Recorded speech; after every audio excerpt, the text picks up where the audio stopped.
Hello दोस्तों। अगर आज आप इस वीडियो पर क्लिक करके आए हैं तो आपके दिमाग में भी बस यही एक सवाल चल रहा होगा कि क्या सच में 6 महीने में 0 से 700 मार्क्स लाए जा सकते हैं। और खासकर तब जब अभी तक आपने किताबें ठीक से खोली भी नहीं है, सिलेबस का कुछ अता पता नहीं है और अंदर से वो डर बैठ चुका है कि यार अब तो बहुत देर हो चुकी है। तो सीधे और साफ शब्दों में कहूं ना तो जवाब है हाँ, ये बिल्कुल पॉसिबल है। लेकिन रुकिए, ये पॉसिबल तब बिल्कुल नहीं होगा अगर आप वही पुरानी गलतियां दोहराते रहेंगे जो आपके आसपास के लाखों बच्चे कर रहे हैं। अगर आप सोच रहे हैं कि सिर्फ 14 घंटे टेबल पर बैठकर पन्ने पलटने से या रोज नए टाइम टेबल के रंग बिरंगे चार्ट बनाकर दीवार पर चिपकाने से 700 आ जाएंगे, तो आप खुद को धोखा दे रहे हैं। 700 मार्क्स लाने का मतलब जानते हैं क्या होता है? इसका मतलब होता है देश के टॉप 1% बच्चों में अपनी जगह बनाना।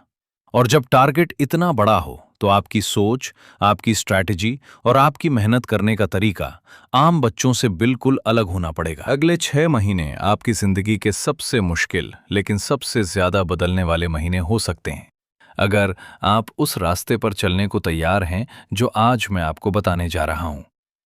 सबसे पहले तो अपने दिमाग से इस झूठे डर को निकालकर बाहर फेंक दीजिए कि आपके पास सिर्फ 6 महीने बचे हैं। सच तो यह है कि 6 महीने कम नहीं होते अगर आपको हर दिन का सही इस्तेमाल करना आता हो। ज्यादातर बच्चे जीरो पर इसलिए नहीं होते कि उनके पास दिमाग कम है, बल्कि वे इसलिए जीरो पर रह जाते हैं क्योंकि वे शुरुआत करने से ही डरते रहते हैं। वे सिलेबस का इतना बड़ा पहाड़ देख लेते हैं कि बिना लड़े ही हिम्मत हार जाते हैं। तो सबसे पहला काम आपको आज ये करना है कि अपने टेबल से वो ढेरों फालतू किताबें हटाइए और सिर्फ वही रखिए जो सच में आपको आपके ड्रीम कॉलेज तक पहुंचा सकती हैं। बायोलॉजी और केमिस्ट्री के लिए एनसीईआरटी को अपनी सांसों में बसा लीजिए और अपने दिमाग को बार बार ये ताना देना बंद कीजिए कि मेरी 11वीं बर्बाद हो गई या 12वीं में देर हो गई। जो बीत गया वो आपके हाथ में नहीं है, लेकिन अगले 6 महीने पूरी तरह आपके हाथ में है। अब बात करते हैं उस सीक्रेट की जो कम टाइम में सबसे बड़ा कमाल दिखाता है, जिसे हम 80-20 का रूल कहते हैं। जब टाइम कम हो ना तो गधों की तरह सब कुछ पढ़ने की जगह स्मार्ट वर्क करना पड़ता है। हर कॉम्पिटिटिव एग्जाम में 80% सवाल हमेशा 20% सिलेबस से ही आते हैं। अगर आप हर चैप्टर को एक ही नज़र से देखेंगे और हर टॉपिक पर बराबर टाइम बर्बाद करेंगे तो 6 महीने में सिलेबस कभी पूरा नहीं होगा। बायोलॉजी की बात करें तो वहां एक भी नंबर कटना गुनाह है। आपको सिर्फ और सिर्फ एनसीईआरटी की एक एक लाइन को घोट कर पी जाना है। उसके डायग्राम्स, समरीज, डेटा सब आपकी उंगलियों पर होने चाहिए। फिजिक्स का डर ज्यादातर बच्चों को मारता है क्योंकि वे थ्योरी में उलझे रहते हैं और क्वेश्चन सॉल्व करने से भागते हैं। आपको इसका उल्टा करना है। थ्योरी बस 20-30 मिनट में समझिए और सीधे क्वेश्चंस पर कूद पड़िए, क्योंकि फिजिक्स में फॉर्मूला याद होना और उसकी एप्लीकेशन आना ही सब कुछ है।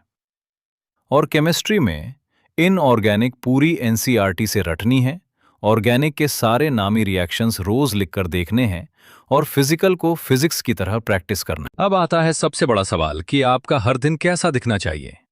कोई ऐसा बचकाना टाइम टेबल मत बनाइए जिसमें लिखा हो कि 4 बजे उठना है और 4:05 पर पढ़ने बैठना है, क्योंकि ये सब 2 दिन से ज्यादा नहीं टिकता। आपको टाइम बेस्ड नहीं, टास्क बेस्ड रूटीन बनाना है। अपने दिन को 3 बड़े हिस्सों में बांटिए। पहले हिस्से में वो सब्जेक्ट उठाइए जो आपको सबसे कठिन लगता है, जब दिमाग एकदम फ्रेश हो। दूसरे हिस्से में सिर्फ और सिर्फ क्वेश्चन प्रैक्टिस कीजिए। जो पढ़ा है उस पर कम से कम 100 सवाल लगाइए। और तीसरे हिस्से में बायोलॉजी की रीडिंग और याद करने वाला काम कीजिए। लेकिन दिन का सबसे जादुई हिस्सा होता है रात का आखिरी 1 घंटा, जो सिर्फ और सिर्फ रिवीजन के लिए होना चाहिए।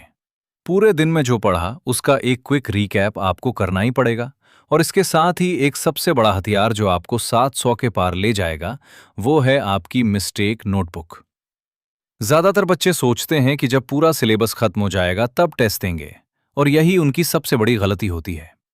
भले ही आपका सिलेबस अभी 30% ही क्यों ना हुआ हो, आपको हर हफ्ते टेस्ट देना ही पड़ेगा, क्योंकि टेस्ट आपको आपकी असली औकात और आपकी गलतियां दिखाता है। जब भी कोई सवाल गलत हो तो सिर्फ सही आंसर मत देखिए, ये देखिए कि आपने क्या सोचकर गलत ऑप्शन चुना था, और उस गलती को अपनी मिस्टेक नोटबुक में लिख लीजिए। एग्जाम के आखिरी दिनों में ये नोटबुक आपके लिए सोने से भी ज्यादा कीमती साबित होगी। याद रखिए, अगले 6 महीनों में सबसे बड़ा दुश्मन आपका फोन, सोशल मीडिया और आपका वो दोस्त होगा जो कहेगा कि भाई मेरा तो सिलेबस खत्म हो गया। अगले 6 महीनों के लिए दुनिया से कट ऑफ हो जाइए। अपनी एक छोटी सी दुनिया बनाइए जहां सिर्फ आप हों, आपकी किताबें हों और आपका गोल हो। किसी और से खुद को कंपेयर करना बंद कीजिए। आपका मुकाबला सिर्फ कल वाले आपसे है। अगर आप कल से आज 1% भी बेहतर हुए हैं तो आप बिल्कुल सही रास्ते पर हैं।